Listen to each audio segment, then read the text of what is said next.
मित्रों नमस्कार। मैं आपका भाई अंकित चौहान एक बार फिर स्वागत करता हूं अपने इस यूट्यूब चैनल ग्रामीण हेल्प अंकित चौहान में। उम्मीद है दोस्तों कि आप सभी मित्र लोग अच्छे होंगे और स्वस्थ होंगे। साथियों, हम लोगों की जो चर्चा है वो उत्तर प्रदेश सूचना अधिकार नियमावली 2015 पर चल रही थी। नियमावली 2015 के ऊपर दोस्तों हमने काफ़ी सारे वीडियो बनाए हैं और उत्तर प्रदेश सूचना अधिकार नियमावली 2015 क्या है इसके बारे में आपको बताया है। दोस्तों, जो लोग भी आरटीआई अधिनियम का प्रयोग करते हैं, आरटीआई एक्ट का प्रयोग करते हैं, यानी कि सूचना का अधिकार अधिनियम 2005 का प्रयोग करते हैं और किसी भी कार्यालय से सूचना मांगते हैं, तो दोस्तों यदि उत्तर प्रदेश से हैं तो उत्तर प्रदेश के अंदर दोस्तों इसी के साथ साथ ये उत्तर प्रदेश सूचना अधिकार नियमावली 2015 भी है, ये बनी हुई है। इस नियमावली का दोस्तों अध्ययन करना, इसको समझना और इसका पढ़ना अति आवश्यक है, क्योंकि दोस्तों स्टेट इंफॉर्मेशन कमीशन लखनऊ में ऐसे काफ़ी मामले देखने में आए हैं कि जहां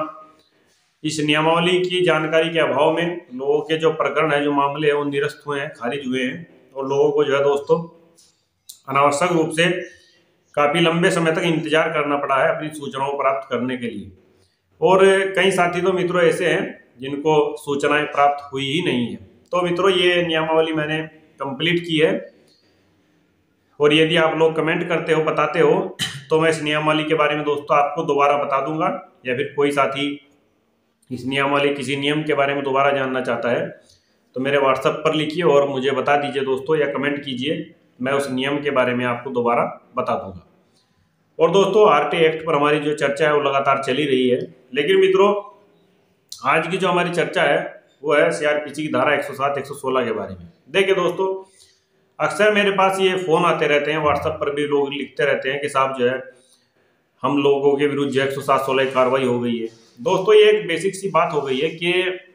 होता क्या है, मान लीजिए आपने कोई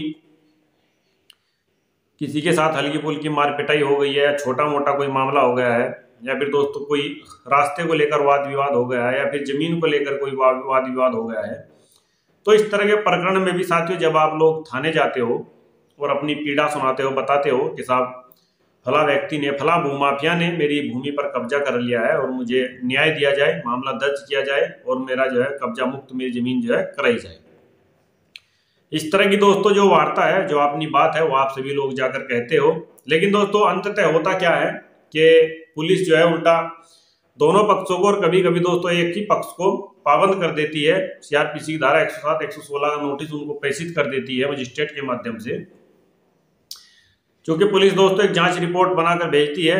मजिस्ट्रेट को और मजिस्ट्रेट साहब बिना अवलोकन किए ही उसको जो है आगे अंतरित कर देते हैं, यानी कि उनके जो पेशकार में होते हैं उनको कह देते हैं कि ठीक है भाई 107-16 का नोटिस तैयार करो, हम साइन करते हैं और जो है इसको भेज दो। ये दोस्तों एक सिस्टम का हिस्सा है, ऐसे चलता है और सभी लोग जानते हैं कि ऐसे होता है या नहीं होता है। उसके बाद दोस्तों व्यक्ति को ये लगता है कि भाई हमारी जो समस्या थी, जो हमारी मूल समस्या थी, वो समस्या तो हमारी समस्या नहीं रही है कानून की नज़र में, और वो समस्या तो हमारी रल गई, लेकिन एक नई कार्रवाई, नई समस्या दोस्तों उनके सामने आ जाती है। और नई समस्या वो ये आती है कि जब उनको ये नोटिस मिलता है दोस्तों, तो उस नोटिस मिलने के बाद में उनको ये लगता है कि भाई हमारी जो मूल समस्या थी उसका कोई समाधान नहीं हुआ है, बल्कि उसके बदले में हमें ये गिफ्ट मिला है कि हमारे विरुद्ध 107-16 की कार्रवाई और हो गई है। दोस्तों मेरे पास काफ़ी ऐसे मित्र हैं जिन्होंने बताया कि साहब ये नोटिस आया है, उनको घबराहट होती है दोस्तों, और जो है डर भी लगता है। कई लोग दोस्तों हार्ट के पेशेंट है, एक लखनऊ से साहब का फोन आया तो उन्होंने बताया था इस तरह की वारदात उनके साथ हुई है। तो ये दोस्तों बड़ा ही गंभीर विषय है। अब मित्रों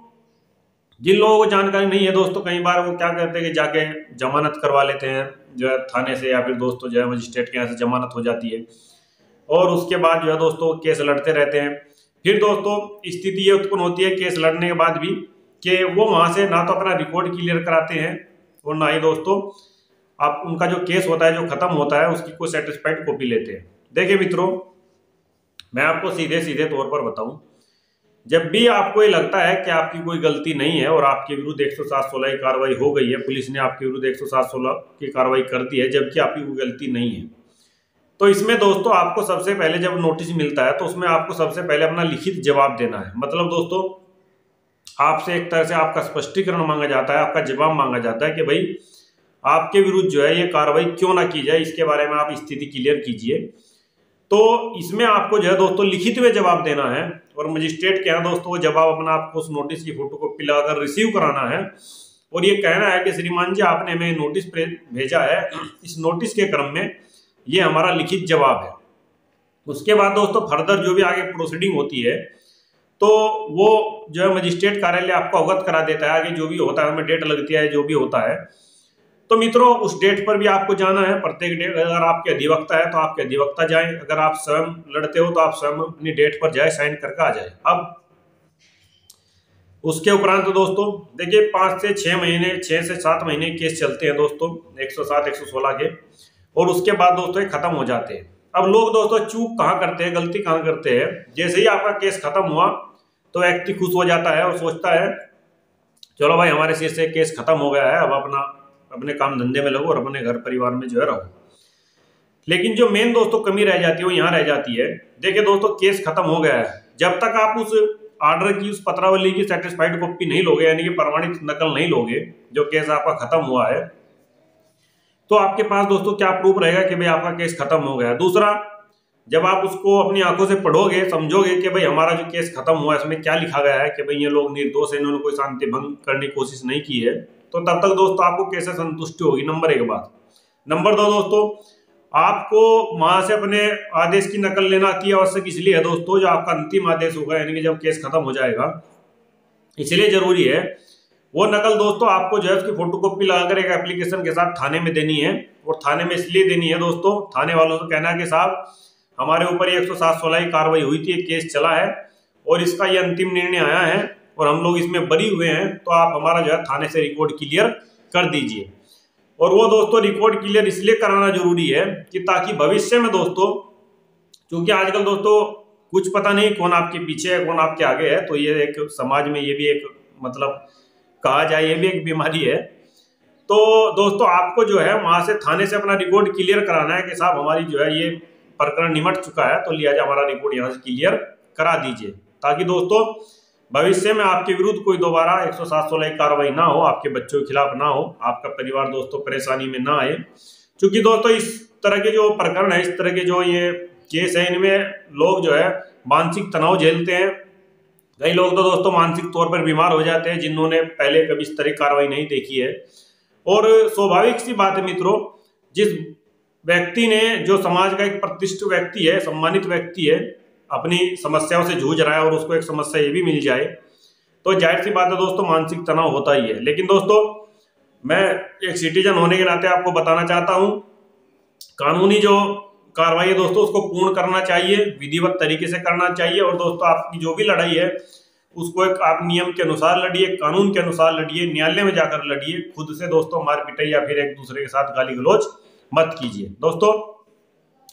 वीडियो यदि आप लोगों को अच्छा लगा हो तो वीडियो आप लोग जो है मेरा शेयर कर दीजिए और चैनल को दोस्तों आप लोग ज़्यादा से ज़्यादा सब्सक्राइब कीजिए। दोस्तों मैं हूं अंकित चौहान, यूट्यूब चैनल ग्रामीण हेल्प अंकित चौहान से। एक सिटीजन होने के नाते दोस्तों, एक नागरिक होने के नाते मैं अपना इसको एक संवैधानिक ड्यूटी समझता हूं। और दोस्तों ये हर व्यक्ति की है, केवल मेरी ही नहीं, हर व्यक्ति की संवैधानिक ड्यूटी है कि वो जो है लोगों की मदद करे और जो भी उनके पास दोस्तों ज्ञान है उसको लोगों में बांटे, ताकि दोस्तों लोगों का जो है भला हो सके। तो दोस्तों फिर मिलते हैं किसी दूसरे वीडियो में, तब तक के लिए सादर नमस्कार मित्रों।